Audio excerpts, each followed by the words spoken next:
Sure. Thank you guys for being here. I don't have an update on JuJu because I know that's what you all want to know, other than what the statement that was put out at halftime, that she's getting incredible medical care from our, Keck Medicine and the people at USC and our trainers and doctors. So the players don't have any update either as well. So just respectfully, I'd ask you not to ask them something that they don't know. But I'm feeling a lot of emotions, obviously. But the biggest one is pride. What a performance, by this group. When you throw a bunch of talented people on a team, it doesn't become a team until you work through some things. And I always thought throughout the year that if we had something we had to work on, would be when things didn't go right away, we sometimes stressed out, And how about this, something didn't go right for us, you never want anyone to go down, especially someone, like JuJu that we all, lean on in so many ways. But this team rallied. They rallied for her. They rallied for each other. Our fans had our back. I'm just really proud. And I think we showed what kind of team we are. Credit to Mississippi State for getting to this point. But I think what you saw here was a really, good, determined team that had something to play for. And you saw the results. Kiki was unbelievable, Avery as well, and it was a true team effort. And I don't think I'll, forget this night for a lot of reasons. Okay, let's take questions for the student athletes. Ryan? Ryan Cartier, LA Times. Kiki, Avery, can you just tell us what it's like to, bounce back after you see JuJu in so much pain? I can imagine it's hard to kind of get things straight after that. How did you guys rally from that point on? Yeah, I think as Coach mentioned, it's hard when you have such a key player not with you, but at the end of the day, we have to win the game. Respectfully, nobody cares on Mississippi State that we lost her, so I think for us, it was just making sure that we got the job done. We want our season to be extended, so just really rallying and doing whatever we can to make sure that we could get out of Galen. Right down here in the front. Hi, Charlotte with FI 360 News. Kiki and Avery, when you guys came into the game, did you expect it to be this physical, or was this something over physical than what you guys expected? I think we expected the game to be pretty physical. Obviously, they're a really good team, and we knew that they were going to come with a lot of different aspects to their game to try to stop us in any way they could. But I think that our team came in with a mindset that we're not going to get punked by anyone. We were ready for whatever they threw at us in any form, offense, switching up what we're running, defense, putting on our press or taking it off. So I think we knew that they were going to be pretty physical, but I think that we handled it really well. Right down here. Kiki, LT Willis with TT Sports TV1. The one stat that really impressed me was the 29 assists that you guys had tonight. So can you talk about you guys sharing the basketball tonight? I think today was really just a team effort. The ball was electric. We were moving that ball. We were passing that ball. And I think that's what makes the win, so grand. And I don't know. I feel like this team, we're just trying to do whatever we can to keep it going. And I think we're very unselfish. And you could really see that today. And it makes it super fun when, when everybody's able to contribute. And I think we had a lot of energy. And our fans today were incredible. So that was an extra six-man for us. Beth? No, excuse me. Beth Harris. Beth Harris, AP. Kiki, you just mentioned that the crowd was the sixth man tonight. Of course, they were cheering you guys, but wondering what you thought of, just their anger and emotion that they displayed when the other team had the ball and the cheerleaders from the other team came out. I think it just shows how ride or die our fans are, and we really appreciate them. I wish we could take them to Spokane and everywhere else with us. So we're super grateful for that, and I think as a 1 seed, that's what you're most grateful for, is having your fans behind you, because it could really kind of be like the edge tipping thing when you're in close games. But I think they gave us a lot of energy, especially when, things weren't going our way at the beginning. So it was nice to have a packed house today. Next to Beth. Stefano Fundrich, Daily Trojan. Coach, what did you think of Rhea's game today, especially considering this is her last game, most likely in Galen Center? I think these questions are supposed to be for the student athletes, but I'm going to take it because I want to talk about Rhea. she came here when there were no fans, and I think this crowd, getting to see her play with a ton of energy, and we talk about her at the front of the press and her defensive coverages, and she just anchors us in so many ways. So I am very happy for her that she got to feel, an energy like this for her last game in Galen. She deserves that. Right behind. Aaron. Aaron Heisen, OC Register. Avery, you guys had buzzer beaters before the end of the first quarter, second quarter, and third quarter. I think you hit the first one. You guys swarmed each other on the court after all of those. Can you talk about just like that kind of camaraderie after hitting those shots and how the bench helped you guys today?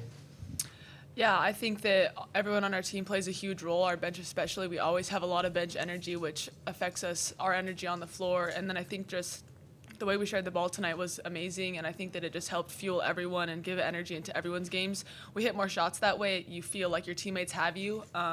So I think that all of those buzzer beaters and even every shot, every and one, like all of that, those are energy plays for us that the bench is hyped, the coaching staff's hyped, the atmosphere in the entire gym. Whoever hit the shot, whoever passed it, everyone honestly just feels that, and I think that it's a huge momentum swing for us, and we just kept that rolling tonight, so it was great. Down the front here. Hi, Dominique Williams with Annenberg Media. This is a question for both athletes, but Avery, can you speak towards the freshman group? You guys have been the talk of the season, of just how you guys prevailed and showed up in big moments like this. Can you speak towards that? Yeah, I mean, I think we have a really big freshman class, so it's been great to be super connected. We're really close, and I think that that's impacted our whole team. I think that we have a pretty big role this year, which coaches let us have, and we're prepared for most moments because of the time we're given in games and how hard we work in practice. But I think that everyone plays a super important role, and we really execute that. But I think that it's been a learning experience for everyone. But throughout this year, it's been great just being able to play alongside super great players, learning from them, and then just being able to execute on the floor. Let's go back to Beth.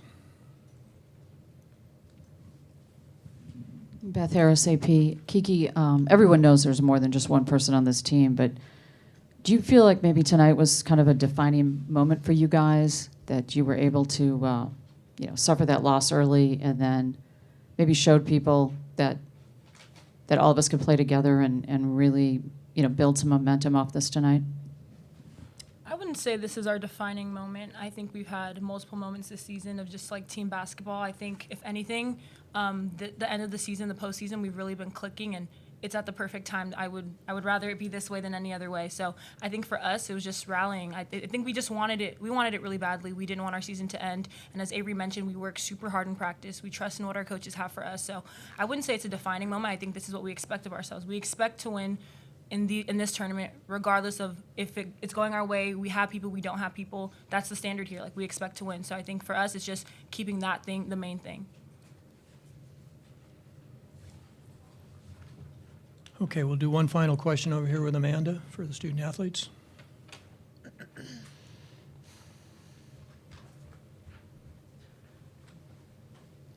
It's Amanda Scarlett, LA Sentinel.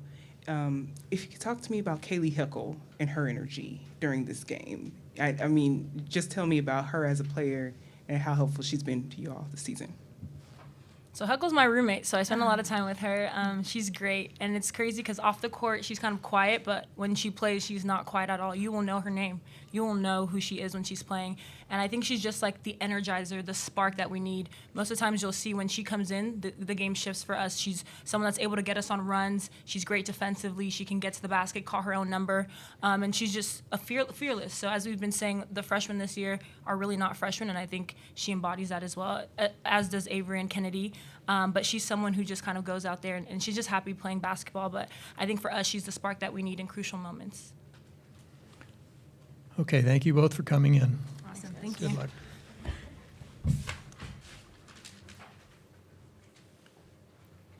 Okay, we'll take questions for Coach. Two in the middle. We'll start to my left, and then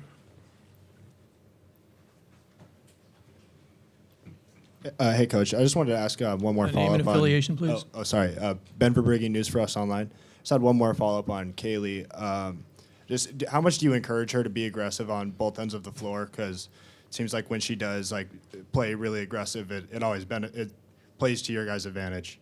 Yeah, in my conversations with her, it's hard to be a freshman point guard on a team that has championship aspirations, but I want her to be her as much as possible. And we know how talented she is. Essentially, the initial defender doesn't exist. She can get by anybody. It's, I think her growth has come in reads and the second level lead. She had 6 assists and 1 turnover, and I actually told this to someone today. It reminds me of when I was with the Cavs. I watched a lot of film with Colin Sexton because he was the same. He could get by, and then it's what do you do next? And so I'm really encouraging her to be as aggressive as possible. And when it's a parting of the sea and you can go to the rim, go to the rim. She's an incredible finisher. But also that next level of, okay, I can get by my man, and do I set us up? Do I run? And I just think when she's aggressive, those live reads happen, and her growth has been tremendous. And then on the other side of the ball, she's grown a ton defensively too, and she makes a bunch of things happen for us. So an aggressive K9 is a really good thing for us. Eric Lampkins, the second Culver City Observer, the Sporting Tribune. Coach, I know exactly how much each one of these players mean to you. Tonight, you lose a generational talent, arguably the best player in college basketball. The Trojan motto was fight on. How do you galvanize and how do you manage and galvanize your team to fight on without JuJu? Yeah, I mean, like I said, I don't know exactly what's going to come in these next couple hours when we find out what's going on, but I mean, you cannot tell me that the energy of that crowd and how sort of angry they were with the other team and how much fired up they were for our team is so much about what JuJu has given to this arena, to this program, to this city, and you just want to give it all back, right? You want to give it all back and support her however we can, but also, the team has become a team, and deserves my best and our best to build that belief in them that they can do anything, right? And so, we don't get to go on the coaching manual script and go by everything the way it's supposed to happen, and whatever comes with it, we will make sure that we're pouring into this team, to JuJu, and keeping us together, because as you saw tonight, we're capable of a lot of greatness, and that's what we'll continue to message to our team.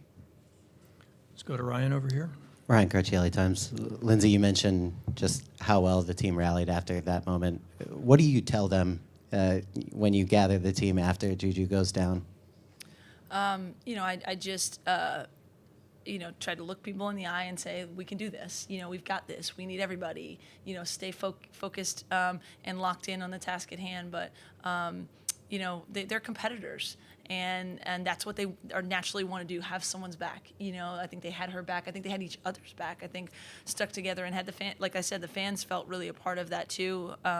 You had to be here to feel it. I think. I don't know if people saw that through the TV, but it was a palpable thing that I think everyone wanted to step up for one another, and I just had to guide them, in that direction. Right here in the middle. Right. Layla McKenzie, Daily Trojan. Coach Gottlieb, in a game that's as physical as this one, but also one where there's some chatter here and there on the court, what do you do and what role does Kiki play in ensuring that the team just stays focused on themselves and doesn't get overly reactive to a lot of the exchanges and conversations on the court? Yep. I mean, you heard Avery reference it, kind of the terminology I'll use in just that there's no punks in our locker room, right? There was a comment, I think, from one of their players after their last game that, the SEC and we're tough. And, we know that we've got no punks in our locker room, that we have a team that's going to step up. But we also talked about doing that in a very just the way that we do, box out, meet your passes, make the right play, move that ball. And so as the game got chippier, all we needed to do was was to just stay being us. We weren't extra. We were just us, right? We are tough. We are physical. We are very clean in doing that. And I thought the leaders on the court, I just kept saying to them, hey, the chippier the more extra they get, the more clean we need to be. And so I think you saw it in the right ways. I think they rallied for one another. I think they felt, some kind of way about Ju not being in there with them, but we rallied in a way of just getting tougher and cleaner with our execution, and I think Kiki was a great example of that, right? She just was dominant, and so was the rest of our team. And I mean, that's what you lean on, right? When you need to. Let's go down here in the front. We'll do 3 more questions after this, okay? Charlotte Moore, FI 360 News. Coach, you kind of alluded to where I was going with my question. You talked about the SEC, and I was thinking with the conference being SEC versus Big Ten, did you see that there was a difference in how, I guess, the intensity of playing against, was it something with the conference or rivalry, or do you think it would have mattered? I mean, we're playing to get to a Sweet 16. It was USC against Mississippi State. You know, conferences don't get trophies for who wins the most games in the tournament. We're trying to get us where we need to go. But that said, I think there is a perception less about, it was only our first year in the Big Ten, but more about like the West Coast, right? People think, West Coast teams aren't as tough or what have you, or there's a persona that maybe, teams in other areas are tougher. It's just, I mean, if you've seen us play this year, I think everyone, would say that we're a skilled and physical team, a lot of athleticism, a lot of speed and power, and just we're not going to get punked. That's just not the way we're gonna go down. I didn't think it was anything special to do with conferences. It's just we knew, they were going to come in here and try to manhandle us, and that just wasn't going to happen. Right down here in the front. Hi, Dominique Williams, Annenberg Media. Coach, can you tell me what was going through your mind when Malia went down and she banged her head, and just the frustration that you felt like it was coming from that team against the players, and how that turned out was for you? Yeah, I mean,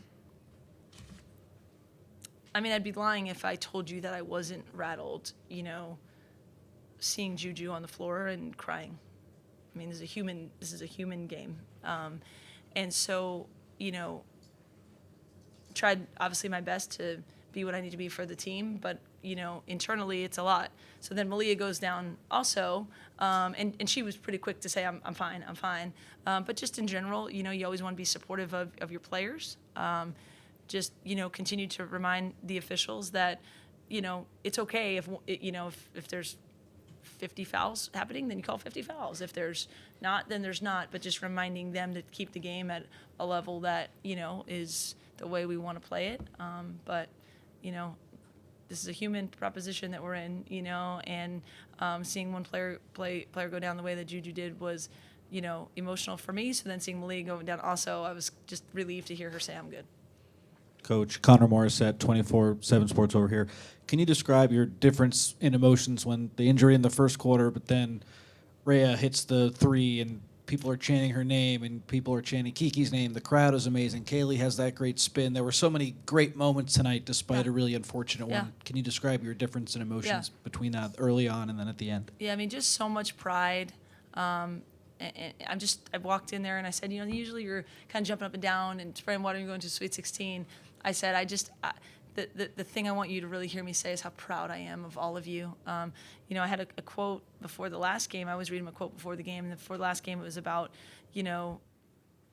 individual drops of water just not being the same as a tidal wave, And I think we have so many gifted, wonderful people in that locker room, up and down. We have a lot of talent. We have a lot of really good humans. But together, you can do something that you can't do as individual drops of water. And I think we felt like a tidal wave tonight. I'm obviously just heartbroken if there's a serious injury for JuJu. But at the same time, to see this place rally behind her, I hope she can at some point see just the significance that she has here, that goes so far beyond just her talent and abilities. I mean, that's what's really generational about it, the way she's galvanized everyone. And then the way that her team, had her back, and also really is a team, and we've got people who are capable and willing to step up. And so that was that mix of emotions throughout the game. And, just mostly proud of our fans and our team. Okay, Coach, we've hit our time limit. Thank you very much for coming.